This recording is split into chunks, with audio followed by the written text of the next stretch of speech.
Look at Christmas now.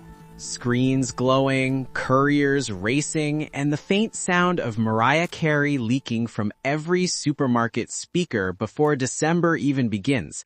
Everything sparkles, hums, and buzzes like an over-caffeinated Christmas tree. But back then, in the 1970s, things were slower, softer, realer. Close your eyes for a second and breathe in the memory. Beeswax candles melting slowly, pine needles drying by the radiator, and snow falling on quiet, cobbled streets. No blinking LEDs, no panic shopping, and no Wi-Fi passwords taped to the fridge. Just family, patience, and a kind of warmth that can't be bought on Amazon, no matter how many reviews it has. Welcome back, my friends.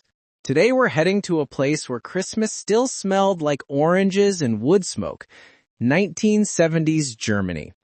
A time when trains were on time, toys were made of actual wood, and your biggest Christmas crisis was dripping candle wax on grandma's tablecloth. So, grab a mug of mulled wine and let's unwrap the magic. Here are 12 things German kids did every Christmas in the 70s that kids today never will. Number 1. Waited for Christmas by candlelight, not with chocolate or apps. Before every child got a chocolate calendar, or God forbid, a digital advent app that reminds you to unwrap joy, there was one tall candle, the Adventskette. It had 24 tiny lines, one for each day. You burned it a little each night until Christmas Eve. You learned patience the hard way. Burned too far, and your siblings looked at you like you just robbed a bank. The wax smell clung to the curtains, and the room glowed with a flicker that no LED bulb could fake. Now, kids get chocolate, cartoons, and countdown apps. Back then, you got melted wax and a vague sense of moral superiority. Simpler times. Better times. Number 2. Feared St. Nicholas and his terrifying friend instead of texting Santa. December 6th. The knock at the door. A deep voice. Have you been good this year? And there he was, St. Nicholas, tall, red-robed, holding a book of your sins. Behind him, the stuff of nightmares. Knecht Ruprecht, the grim, soot-covered assistant with a rod and a sack big enough to make you rethink your entire behavior since Easter. You stood frozen, clutching your poem, praying your teacher hadn't mentioned that incident in class. Then came an orange, a handful of peanuts, maybe a chocolate coin, the spoils of survival. Today's kids would report him to HR before he finished knocking. But we feared him. And somehow it kept us honest. Number 3. Recognize December by the smell of wax and mandarins, not plug-in scents. You always knew December had arrived by smell alone. Warm beeswax, pine needles, wooden floors, and the sharp sweetness of mandarins. There was no cinnamon apple holiday scent number 5 from a plug-in device. Just the real thing. Those mandarins, we peeled them carefully, piling the skins like trophies. The oil would stick to your fingers for hours. The air itself smelled edible. Now, everything smells of plastic and battery chargers. Back then, even the air seemed to whisper, "It's Christmas, kid. Slow down." Number 4. Made decorations by hand instead of buying plastic perfection. Christmas prep began with scissors, glue, and unexplainable confidence. You sat in a cold classroom cutting stars from old gold wrapping paper. The glue smelled suspiciously strong, probably toxic, but no one cared. At home, you hung them on the tree, crooked, glittery, collapsing under their own charm. The more uneven, the prouder you were. Some were still hanging 10 years later, faded and frayed, a record of Christmases survived.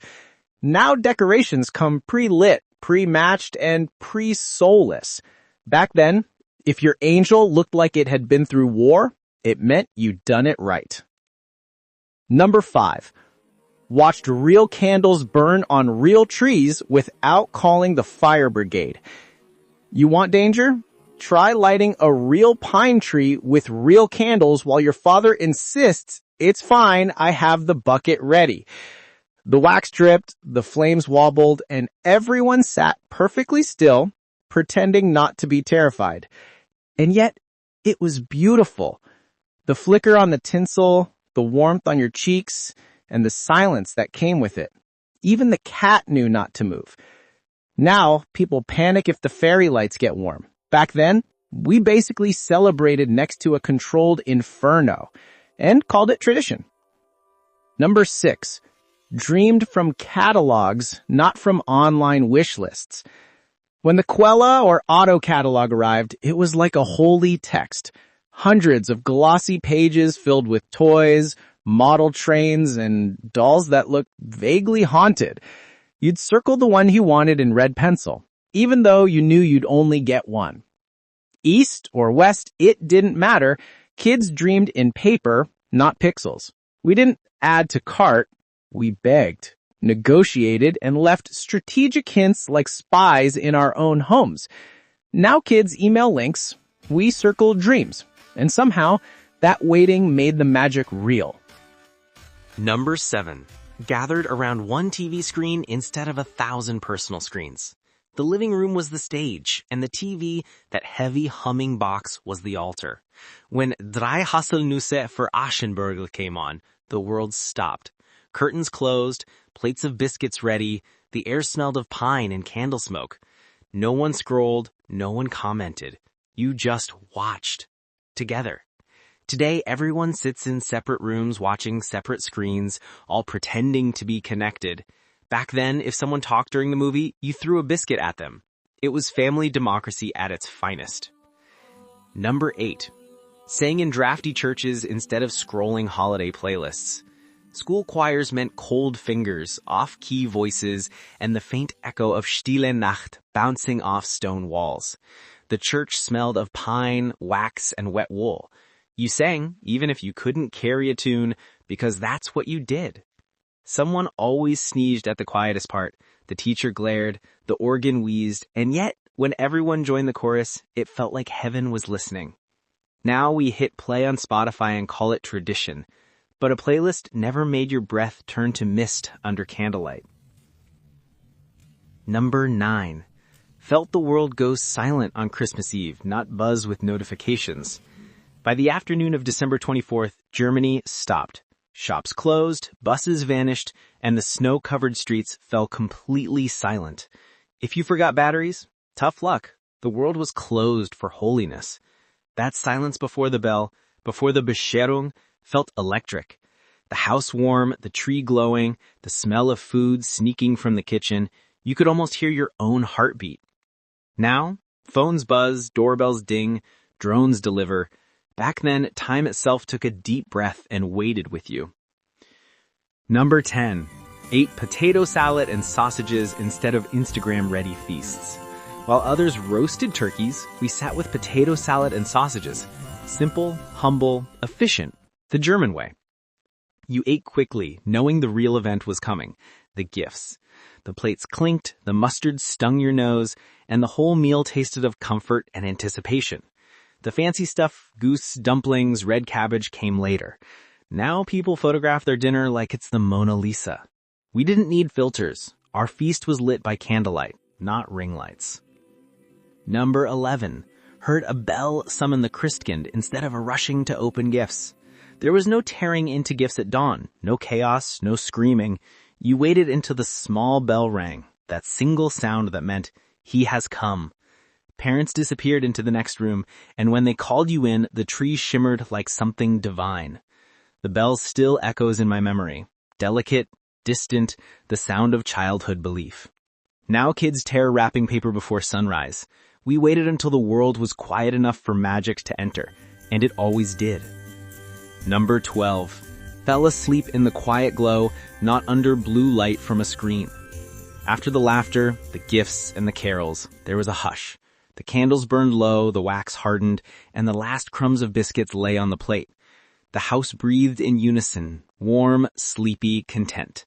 You lay in bed with your new toy beside you, listening to the wind against the window. The air smelled of pine, wax, and dreams. No screens, no noise, just peace. Now kids fall asleep under the glow of tablets. We drifted off under candlelight, softer, warmer, and infinitely kinder. Christmas in 1970s Germany wasn't about excess or efficiency. It was about stillness, about things that took time. Wax melting, bells ringing, snow falling. It was handmade, unpredictable, sometimes smoky, but it was alive. Every sound, every smell, every flicker of light meant something. Today, everything is easier, but somehow less real. So maybe this year, turn off the Wi-Fi, light a candle, peel a mandarin, and listen, not for a notification, but for that old sound of quiet joy returning, just like it did half a century ago. Tell me, my friend, which one of these moments do you still remember?